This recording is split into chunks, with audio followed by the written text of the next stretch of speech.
ഭക്ഷണം കൊണ്ടുവന്നോ? നോക്ക്. ഒന്ന് കഴിക്കട്ടെപ്പാ. കഴിച്ചാൽ എങ്ങനെയുണ്ടെന്ന് പറയാൻ പറ്റുള്ളൂ.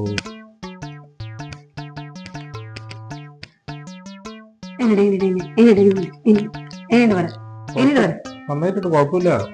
പക്ഷെ ഫേസിലെ എക്സ്പ്രഷൻ വന്നിട്ടില്ല. നിങ്ങളുടെ ഫേസില് നന്നായിട്ടില്ല, ഇഷ്ടപ്പെട്ടില്ലേ? എന്താക്കി ഇഷ്ടപ്പെട്ട? നന്നായിണ്ടാ? എന്താ കഴിക്കുമ്പോ എക്സ്പ്രഷൻ വരാത്തെ? എന്ത് എക്സ്പ്രഷൻ സാധനം കഴിക്കുമ്പോൾ നമ്മൾ കഴിക്കുമ്പോൾ നമുക്ക് ഫീൽ ചെയ്ത് കഴിക്കണ്ടേ? അതെന്താ വരാത്ത? എന്താ അത് വരണല്ലോ? നിങ്ങളുടെ മുഖത്ത് വന്നിട്ടില്ല, നിങ്ങളുടെ മുഖത്ത് എക്സ്പ്രഷൻ വന്നിട്ടില്ല. ഒരു സാധനം ഇഷ്ടപ്പെട്ട് കഴിക്കുമ്പോ അങ്ങനെ ഫീൽ ചെയ്ത്, അങ്ങനെ ഓരോ വായന ഫീൽ ചെയ്ത് കഴിക്കുന്നത്, അതെന്താ വരാത്തെ? അപ്പൊ ഇഷ്ടപ്പെട്ടിട്ടില്ല.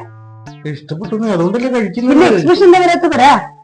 ഒരു ഭക്ഷണം കഴിക്കുമ്പോൾ നമ്മൾ ഞാൻ തലയാട്ടി ആസ്വദിച്ച് കഴിക്കുന്നത്, അത് തലയാട്ടത്തിയപ്പോ എക്സ്പ്രഷൻ മതി. ഇത് എന്താ പറയാ, എനിക്ക് ഇഷ്ടപ്പെട്ടല്ലോ. സാധനം കഴിക്കുമ്പോ ഫീൽ ചെയ്യണ്ടേ? അതെന്താ ഫീൽ ചെയ്യത്തപ്പോ? അപ്പൊ ഇഷ്ടപ്പെട്ടിട്ടില്ല.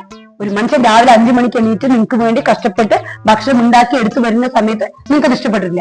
ഇഷ്ടപ്പെട്ടു, ഞാൻ ഇഷ്ടപ്പെടണ്ട. അങ്ങനെ കഷ്ടപ്പെട്ടിട്ട് പിന്നെ ഉണ്ടാക്കിയ ഭക്ഷണം ഇഷ്ടപ്പെടണ്ട.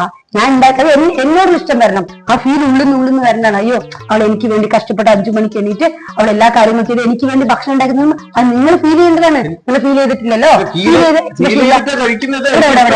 എക്സ്പ്രഷൻ അവിടെ, എക്സ്പ്രഷൻ അവിടെ, നിങ്ങളുടെ മുഖത്ത് എക്സ്പ്രഷൻ അവിടെ. ആട്ടി ആസ്വദിച്ച്